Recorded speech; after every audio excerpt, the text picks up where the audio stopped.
Hiya folks, I'm Grim and welcome to Grim Grooves. Today we'll be checking out House of the Rising Sun, a cover by Erik Grönwall. This one is one that I've been requested to check out so many times, and I can't wait to hear it. I mean, when you guys request something a lot, I know it's going to be good. But make sure you hit the like button and subscribe, because I've only just started going down this rabbit hole, and there's still so much more from Scandinavian artists that I haven't checked out yet. I've only just started with Sabaton, but there's still so much more too there. If you'd like to request something, you can request it down in the comments or through my Patreon at tier 2, and you'll get it right away doing it that way. But without further ado, let's check out Erik Grönwall's cover of House of the Rising Sun. Ooh.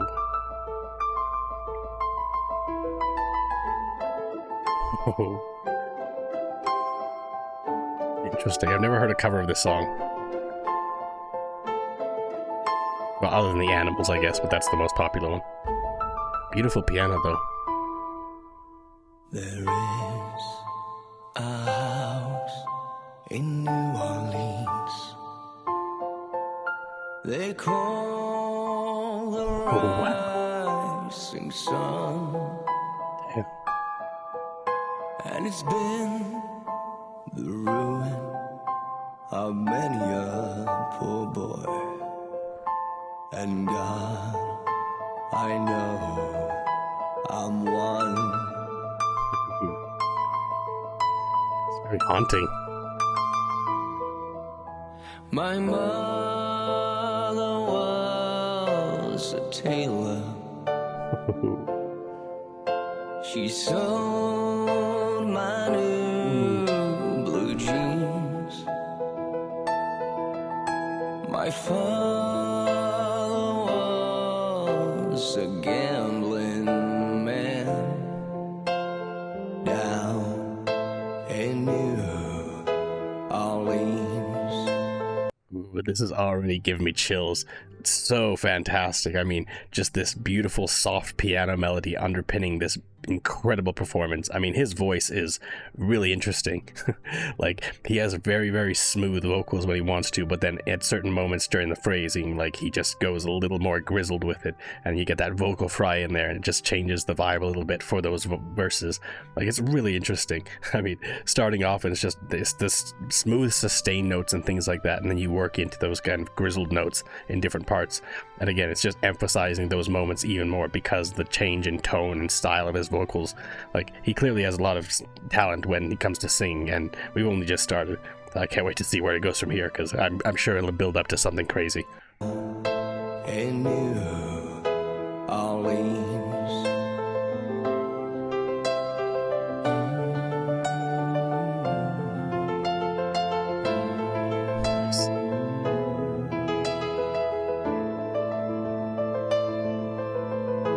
Now the only thing a gambler needs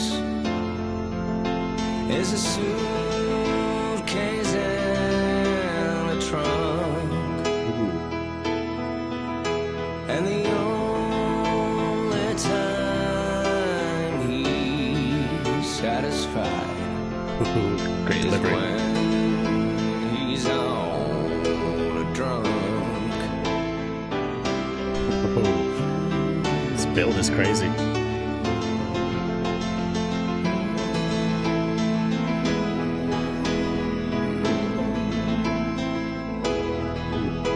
Oh, mother. This build is fantastic. You could hear like a few individual like string instrument plucks in the background with a little bit of a reverb on it behind that piano melody, because so far all we've really had in this song is Erik singing, which has been phenomenal, and then we get just individual like piano notes and this piano melody underpinning everything, which has been fantastic, of course, but I knew it was going to build into something greater. And now we just in the last like 10 seconds or so, we started getting these individual like plucks of a, again, string instrument with a little bit of a reverb on it, and then now the drums are kicking up too, and everything is going to probably just go really crazy, and I'm here for it. This is awesome.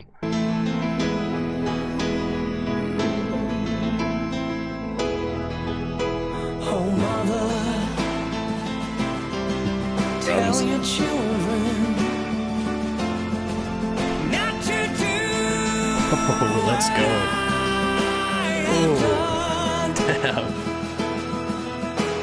Spend your lives in sin and misery in the house of the rising sun.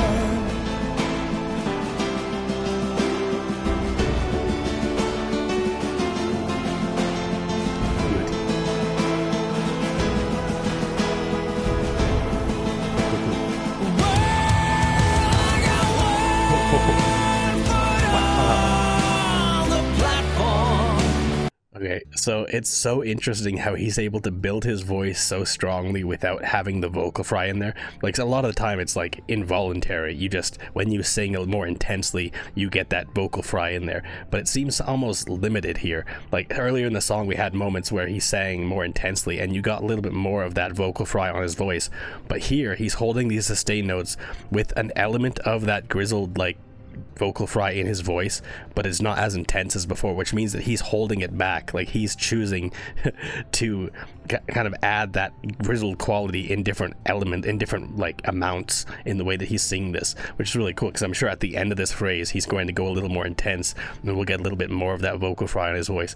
But it's just such talent. I mean, really, like, it's so incredible to be able to do that. Like, it's very rare to hear too, just to be able to fluctuate so drastically and to be able to control the amount of vocal fry in your voice as you're singing and stuff.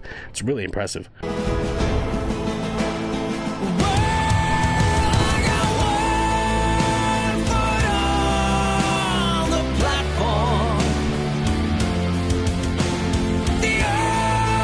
Oh, wow. That's so smooth. I'm going back to New Orleans to win that ball and chain.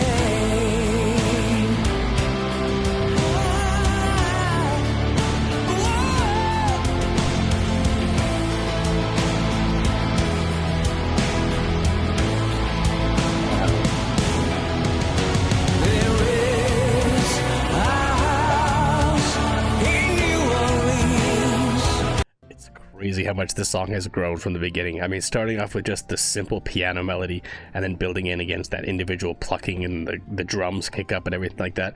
And now, like, we've got a choir behind his vocals. We've got the guitar melody kicking up and going crazy too. The drums and the piano, everything's all now working in harmony behind Erik's vocals, and it's become so epic. I mean, the epic dark version, they definitely got it. Like, it's so interesting. And again, how he can sing so smoothly at most moments, and then every once in a while when he feels like going a little more intense with it, just adds that vocal fry in and kind of fluctuates the amount of vocal fry he uses depending on how intense he wants that section to be. It's just interesting watching a master at work like this. Just, it's so cool.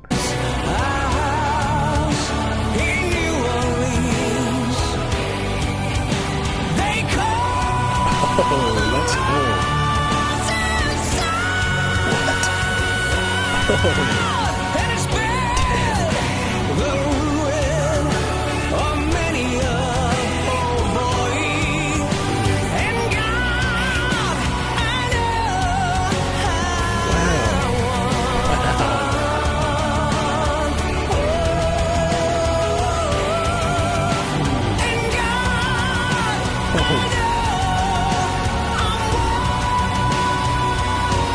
What? Oh. That was insane. Like, so many crazy runs there where he would just hold his vocals, hold his notes, and then fluctuate it a little bit, like, and sometimes it went pretty crazy actually, like the octave changes and just the fluctuations in his voice as he was singing these bars. So interesting. Like, and he just went so intense with it. But at the same time, again, it's like he was limiting the amount of vocal fry in his voice for some of those parts. Like, he was belting it out, like he was going crazy, but it still wasn't as grizzled as some of the notes we got earlier. Like, it's like, again, strategically choosing how to adjust his vocals for different elements of the song and stuff like that. It's really impressive. Like, I don't know that I've seen many people do that, where they're able to, again, limit the amount of vocal fry they have in their voice. But it's just really cool.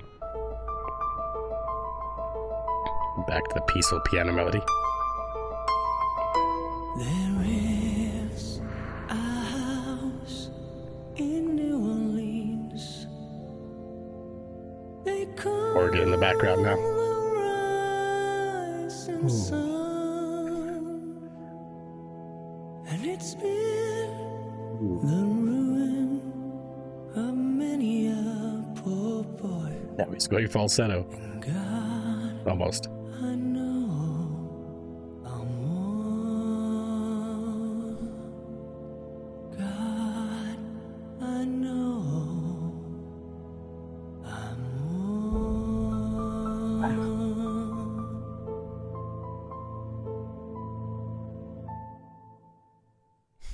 Whoa.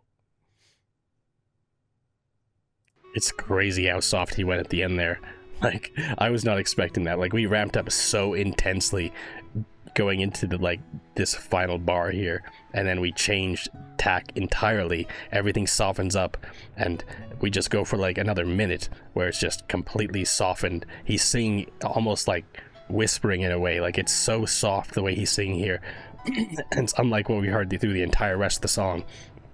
And his voice is also in a higher octave, so it's a lot higher range. I don't know if it's as high as falsetto necessarily, but it's still very high, like, compared to what we were hearing before. Like, it's crazy how the range of this guy's voice, absolutely unbelievable.